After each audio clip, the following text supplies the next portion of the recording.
Hello students, my name is Shruti Soni and today we will be reading the next topic that is verbs. और verbs में मैं आपको आज बताऊंगी non finites और finite में differences. So students, if you want to learn this topic, please subscribe my channel.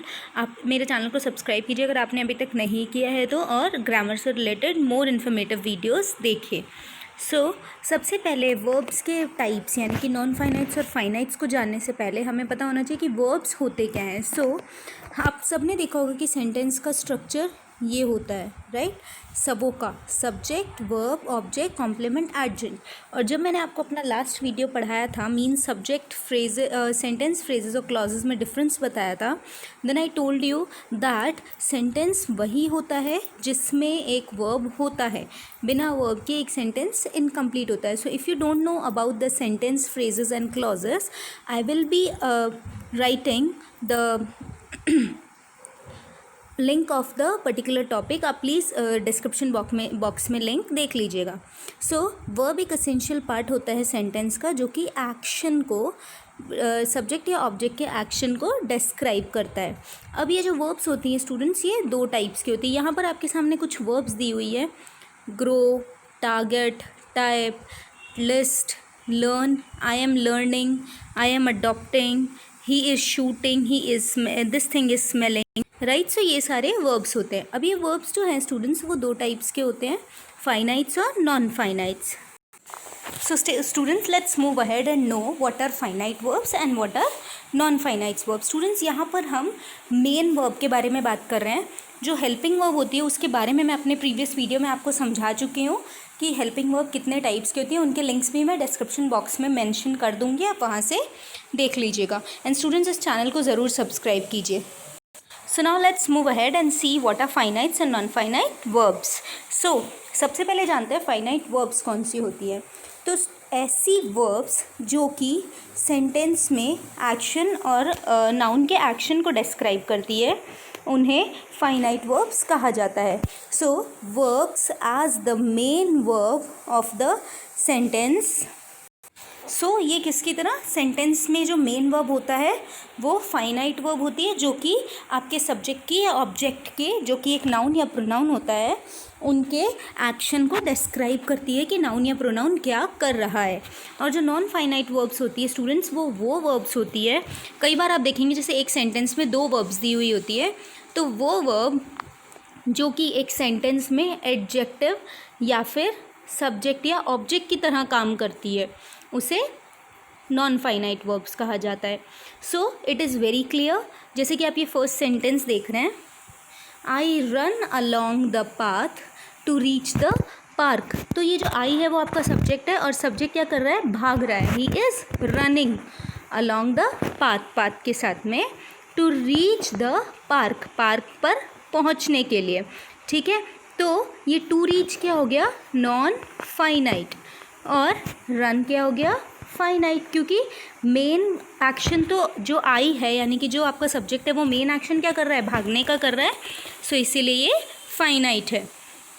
अब students, इन दोनों में जो मेन डिफरेंस होता है ये तो मैंने क्लियर कर दिया है. एक और डिफरेंस इन दोनों में होता है, वो डिफरेंस ये होता है कि नॉन फाइनाइट वर्ब्स जो हैं वो सब्जेक्ट के नंबर और सब्जेक्ट के टेंस के अकॉर्डिंग चेंज हो जाते हैं, जबकि नॉन फाइनाइट वर्ब्स जो हैं वो कभी भी चेंज नहीं होते हैं, ना नंबर्स के अकॉर्डिंग, सब्जेक्ट के नंबर के अकॉर्डिंग, और ना ही टेंस के अकॉर्डिंग.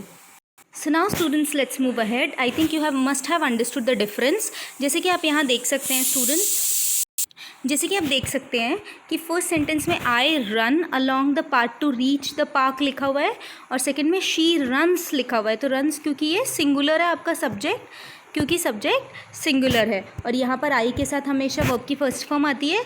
तो आप देख सकते हैं कि फाइनाइट वर्ब जो है उसके फॉर्म्स में टेंस के नंबर्स के अकॉर्डिंग चेंज आ गए हैं, जबकि non finite verb to reach और टू रीच दोनों में सेम ही है.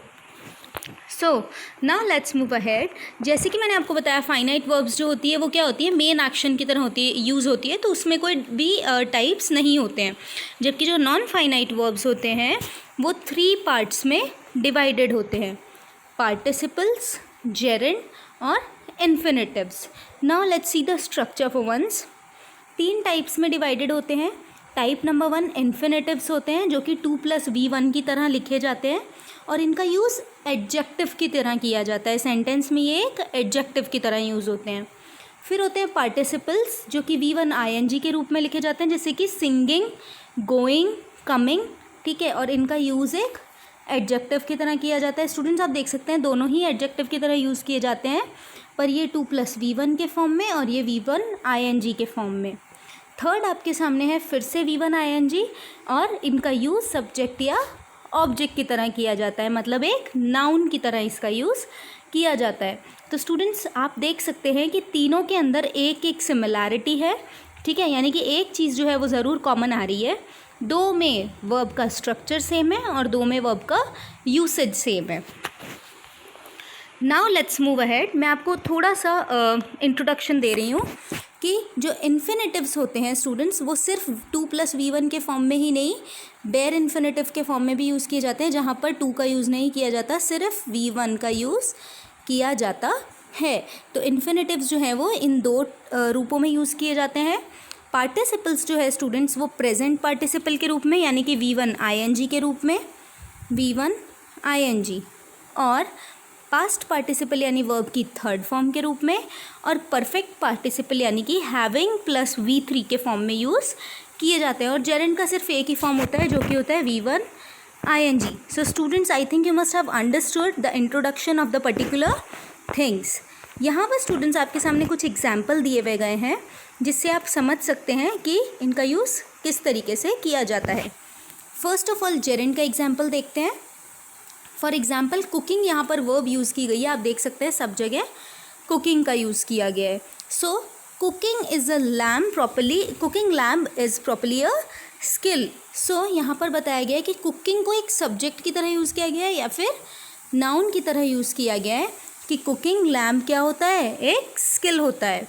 नेक्स्ट पार्टिसिपल पे चलते हैं। देखिए आपके सामने स्टूडेंट्स ऊपर कुछ दिया हुआ है, this you can see here, this one is present participle जो कि ING के फॉर्म में है और पास्ट पार्टिसिपल जो कि V3 के फॉर्म में है, जैसे कि मैंने आपको बताया था। अब देखिए number 1 sentence, add some cooking oil. तो ऐड यहाँ पर आपकी मेन वर्ब है यानी कि फाइनाइट वर्ब है, और ऐड सम क्या ऐड करना है, कुकिंग ऑयल। कैसा oil, cooking oil. Which oil, cooking oil. So that ये कौन सा है, present participle. Next, serve the cooked ham. So cooked ham, cooked कैसा हो गया, कैसा ham, cooked ham. So perfect participle, ठीक है, यानी sorry past participle. Now helps with tense, कैसे, I have cooked the ham, ठीक है।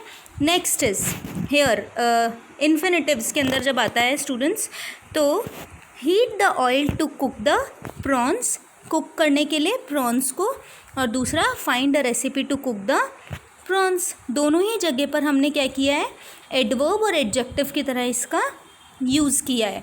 सो इन्फिनेटिव्स जैसे कि मैंने आपको बताया था कि एडजेक्टिव्स की तरह यूज़ किए जाते हैं या फिर एडवर्ब्स की तरह यूज़ किए जाते हैं, और पार्टिसिपल्स का यूज़ मैंने आपको बताया था कि यूज़ एडजेक्टिव की तरह होता है, जबकि फॉर्म कौन सी होती है, V1 ING और gerund V1 ING। So students next videos जो मैं अपलोड करूँगी उसमें मैं आपको जेरेंड्स, पार्टिसिपल्स और इन्फिनेटिव्स के पूरे रूल्स और डिस्क्रिप्टिव फॉर्म्स बताऊंगी। So students please stay tune and like this video and please subscribe this channel so that you will get the updates. Thank you.